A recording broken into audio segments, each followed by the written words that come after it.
a une autre triade pour considérer la dynamique organisationnelle. Cette triade est celle du développement de l'intelligence elle-même, donc du système de connaissances entrepreneurial, celle du moral entrepreneurial, on pourrait donc dire de la robustesse de son système d'interaction, et le troisième, de l'action. Si vous regardez ce tableau, et si vous l'avez en mémoire, vous verrez que d'un côté, on va trouver ce qu'on a appelé le knowledge management, c'est-à-dire la capacité à capitaliser sur des systèmes de connaissances.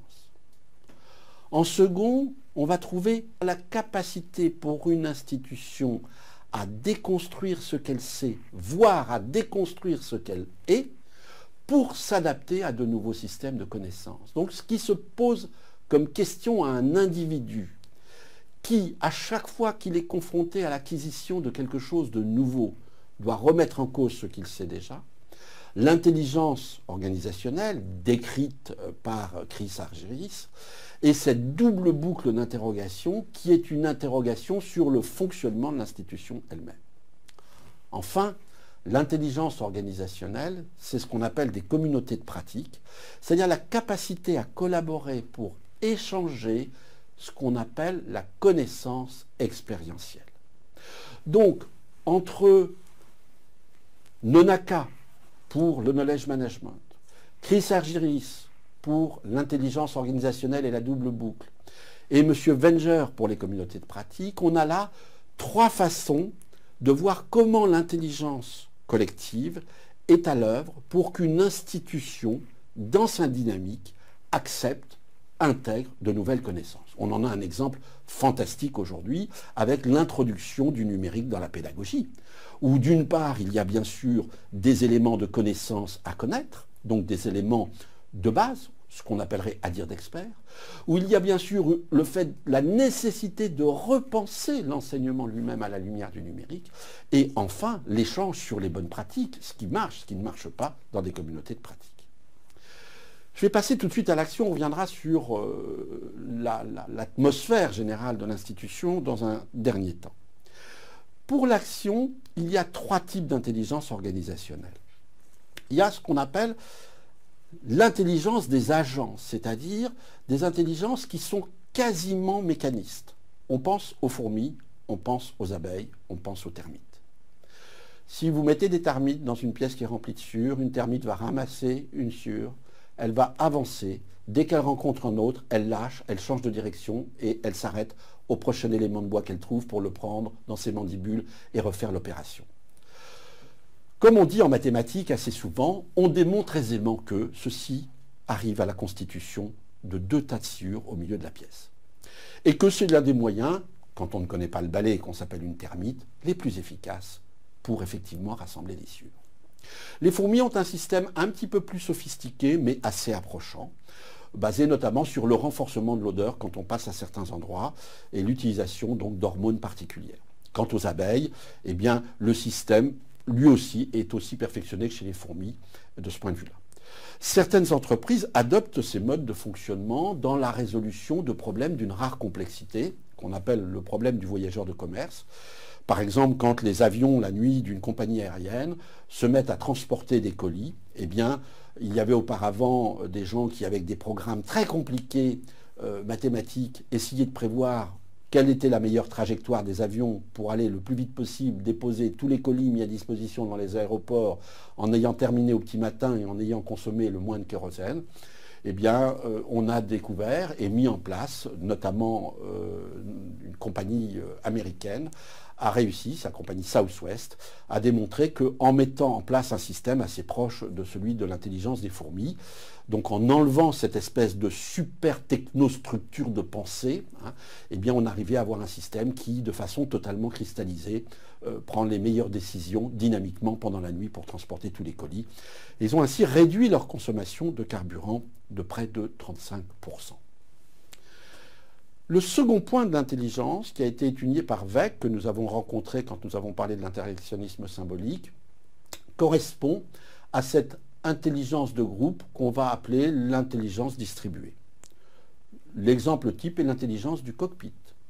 L'intelligence du cockpit, c'est une intelligence dans laquelle on coopère puisque l'avion est ainsi fait que pratiquement en cas de sinistre, on a très peu de temps pour réfléchir. Donc on sera toujours dans la mise en œuvre d'un leadership, à ce moment-là, situationnel, avec une intelligence cristallisée.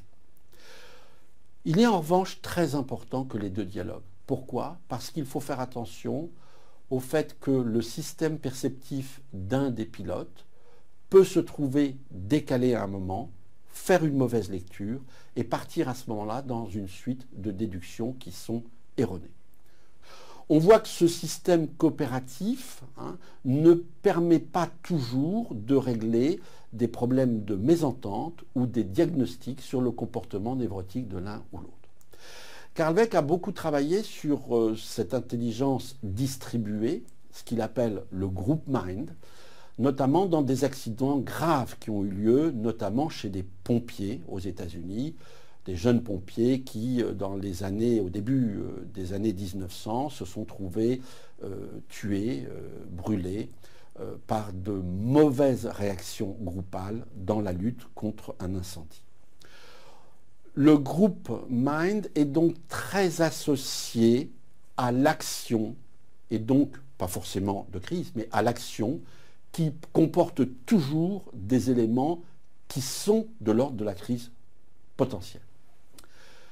Le dernier point, c'est celui qui relève vraiment de l'intelligence collective. Quand je dis vraiment, c'est-à-dire d'un travail collectif des intelligences, c'est-à-dire sur l'aptitude du groupe à régler lui-même son système d'interaction. Pour ce faire, je vais prendre un exemple. C'est l'exemple du débat qu'ont toutes les sociétés entre la morale et l'éthique. Morale du devoir et donc justice, éthique du plaisir et donc savoir-vivre. Eh bien, tous les groupes ont un problème d'asservissement entre la morale d'un côté et l'éthique de l'autre.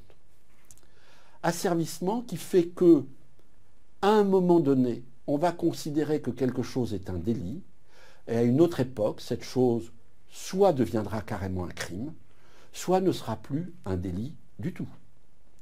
Et donc, ces évolutions sociétales correspondent non pas à une intelligence distribuée, mais aux moyens que le groupe peut mettre en œuvre pour changer son système d'interaction. Et on voit bien que quand je change les lois, quand je change le rapport entre morale et éthique, je suis au plus près du changement du système interactionnel, puisque je suis complètement à ce moment-là dans ce qui constitue l'essence même de l'interaction, c'est-à-dire le symbolique.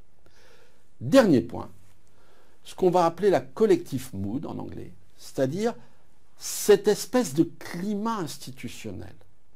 Climat institutionnel qui fait dire dans un journal télévisé « les Français sont inquiets » ou « les patrons sont heureux » ou « les policiers sont en colère ».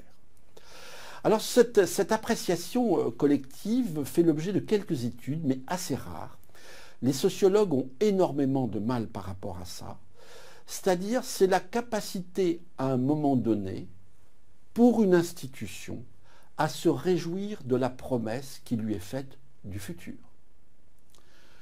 Quand il y a un ennemi commun, le collectif mood est très associé à la lutte contre cet ennemi commun. Et c'est pour ça qu'en général, les régimes fascistes, qui sont incapables de procurer de la joie par leur existence même et leur déni du symbolique, désignent toujours des ennemis pour qu'il y ait cette espèce de convergence vers l'ennemi commun. Ça ne dure pas aussi longtemps, évidemment, qu'ils peuvent le souhaiter. Dans une entreprise, il y a un vrai sujet, et c'est là où très probablement, il faut commencer à repenser les systèmes d'interaction entrepreneuriaux pour que les gens s'approprient réellement leur appartenance à l'entreprise, c'est-à-dire se rendre compte que leur décision impacte directement sur leur système d'interaction avec l'entreprise et qu'ils aient le sentiment que les décisions qu'ils prennent ont une influence sur son futur. Autrement dit, nous rebouclons la boucle et nous revenons au fait que si les gens dans une entreprise n'ont pas une forte contribution symbolique à la marge de l'entreprise, eh bien, il n'y a pas de sens commun créé et donc d'appréciation positive de l'appartenance à cette entreprise. Voilà ce qui résume, on peut dire, les deux types, les deux triades de piliers de la dynamique organisationnelle.